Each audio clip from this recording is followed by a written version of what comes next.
Bismillahirrahmanirrahim. I am Muhammad Arslan. Let's discuss future perfect continuous tense.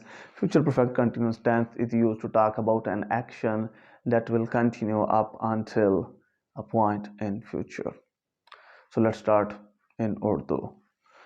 Future perfect continuous tense को उर्दू में हम कहते हैं फ़ेल मुस्तकबिल मुकम्मल जारी, ऐसा काम जो मुस्तकबिल में ख़ास वक्त पर शुरू होगा और एक ख़ास मुद्दत तक जारी रहेगा और मुस्तकबिल में ही ख़त्म हो जाएगा। बाय द नेक्स्ट दिसंबर, आने वाले दिसंबर तक, I will have been teaching Urdu in this college for 10 years, मैं इस कॉलेज में 10 साल से उर्दू पढ़ा रहा हूँगा। अगले दिसंबर तक मैं इस कॉलेज में 10 साल से उर्दू पढ़ा रहा हूँगा। अगले दिसंबर तक मैं इस कॉलेज में 10 साल से उर्दू पढ़ा रहा हूँगा, यानी कि कैसा काम जो ख़ास वक्त पर शुरू हुआ है, ख़ास वक्त पर जारी रहेगा और मुस्तकबिल में ख़त्म हो जाएगी। सारा काम मुस्तकबिल में होना है, यानी वहाँ मैंने कहा शुरू हुआ है यानी शुरू होगा। पहचान, उर्दू फिक्रात के आखिर में ता रहा होगा, ती रही होगी, रहा होगा, रहे होंगे। अगर ये रहा होगा, रहे होंगे तो साथ में वक्त का जिक्र होगा। अफर्मेटिव सेंटेंस का स्ट्रक्चर जो है बड़ा सिंपल है। सबसे पहले सब्जेक्ट है, फिर विल हैव बीन है, शैल हैव बीन है, फोर्थ फॉर्म ऑफ वर्ब है। अब हम आते हैं इधर, हम 5 बजे से इंतजार कर रहे होंगे। We shall have been waiting for 5 o'clock। तो यहाँ पर पहले फॉर लिखा गया, तो यहाँ पर आएगा सिंस 5 o'clock। वो 2 घंटे से लिख रही होगी, she will have been writing for 2 hours। वो 4 बजे से इंतजार नहीं कर रहे होंगे, वो ज्यादा है तो दे के साथ क्या लग जाएगा, will. They will not have been waiting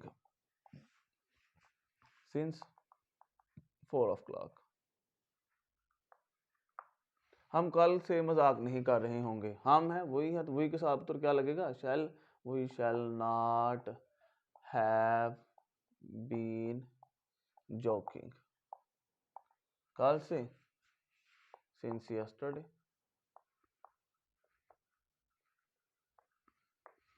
आगे है इंट्रागेटिव का स्ट्रक्चर। इंट्रागेटिव का स्ट्रक्चर क्या है पुत्र, विल शैल पहले, उसके बाद सब्जेक्ट, फिर have been fourth form of.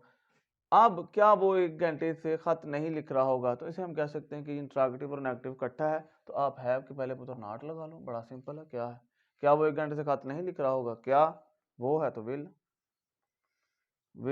आगे सब्जेक्ट आ जाएगा, ही आगे नॉट लग जाएगा, हैव लग जाएगा, बीन लग जाएगा, खाता जी लिखना, writing a lecture for an hour.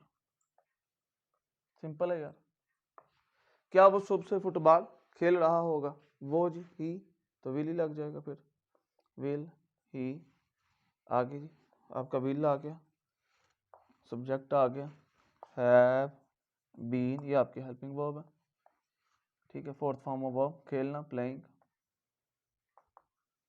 क्या खेल रहा जी, फुटबॉल, फुटबॉल आ गया, प्लेइंग फुटबॉल सुबह से, since morning.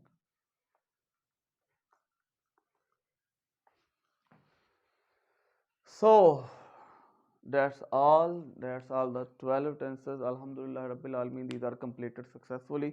If you have any problem, please tell us in comment section, and afterward inshallah taala I'll upload 9th and 10th class model paper, specifically the tenses, with tenses and how to use the form of verb and the grammar. So please do share this channel. Thanks a lot.